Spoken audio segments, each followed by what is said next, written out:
Let's talk about a name you may have heard whispered alongside Japan's greatest samurai, Tomoe Gozen. She's the ultimate female warrior, right? A legend of unbelievable strength and loyalty. But behind all those epic tales of battlefield glory, there's a really fascinating mystery. Was she even real? Together, let's try to separate the woman from the myth. Okay, so take a look at this. This is the image that has pretty much defined her legend for centuries. A powerful warrior, armed and ready to go. This print captures the spirit of a truly fearsome fighter. But here's the thing. To really get her story, you have to understand the world she came from. And it was a world where female warriors were not just some fantasy. The legend calls her an onna-musha. And that wasn't just some fancy title. Onna-musha were actual noblewomen trained in martial arts, and they were expected to defend their homes and their honor. So the whole idea of a woman warrior, yeah, that was a real thing, a totally recognized role within the samurai class. All right, so now that we've kind of set the stage, let's dive into the story itself. It's this incredible tale of heroism, battle, and loyalty that's been told and retold, really cementing her place as a national hero. So where does her story even come from? Well, almost everything we think we know comes from one place, a book called The Tale of the Heike. You can think of it as Japan's version of the Iliad. It's this massive, sweeping, historical epic about a huge civil war. And right in the middle of all that chaos, that's where we find our hero. Her legend was forged in the fires of the Genpei War. And this wasn't just any conflict. I mean, this war fundamentally reshaped Japan and led to the rise of the very first shogunate. It was a time of intense turmoil and, of course, legendary battles. According to the tale, Tomoe served a warlord named Minamoto no Yoshinaka, a really key figure in the powerful Minamoto clan.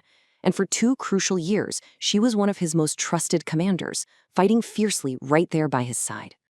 And get this, as a commander, she was leading a force of just 300 samurai. And they were pitted against a rival army from the Taira clan that had 2,000 soldiers. Let that sink in for a second. The odds were absolutely staggering, almost 7-1. I mean, this is exactly the kind of impossible situation where legends are forged. And the stage for this legendary showdown was the Battle of Awazu. This single day in 1184 would become the most famous chapter in the entire story of Tomoe Gozen. This print here really tries to capture the sheer chaos of that battle. The tale of the Heike paints this incredibly vivid picture of her skill and her courage, and it's right here, on this battlefield, that she would perform her most legendary feats. So what did she do that was so amazing?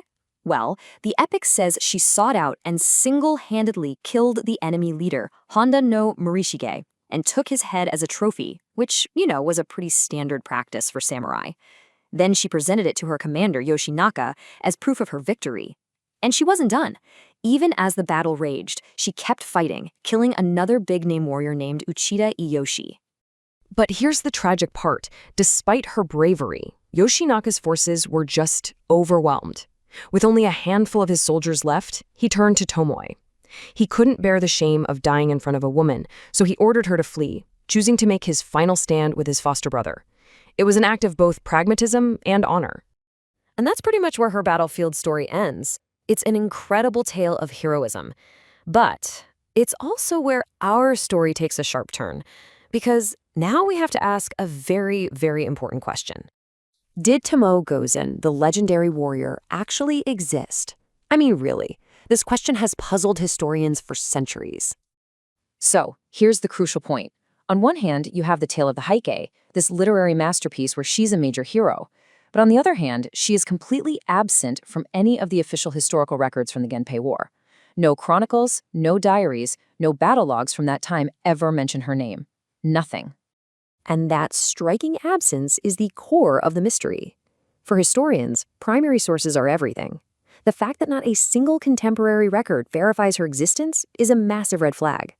It's led many to conclude she might be a literary creation, maybe a composite character, designed to embody the ultimate ideals of loyalty and skill that the epic wanted to celebrate. But whether she was real or not almost doesn't matter when you look at her legacy. Her story took on a life of its own, creating an icon that has lasted for over 800 years. The legend doesn't just end on the battlefield. It says that Tomoe put down her sword, became a Buddhist nun, and lived peacefully until she was about 90 years old. It gives her this complete story arc, from the fury of war to the tranquility of faith. And so we come full circle, right back to this powerful image. Fact or fiction? Tomoe Gozen represents the strength, the skill, and the loyalty of the onna-musha. Her story has inspired countless plays, books, and artworks, cementing her as the archetype of the female warrior in Japanese culture. Which leaves us with a final thought. In the end, does it really matter if she was a real person or a product of literary genius? The power of her story is undeniable. It makes you question the very nature of heroism and legacy, reminding us that sometimes the stories we tell are just as powerful as the history we can prove.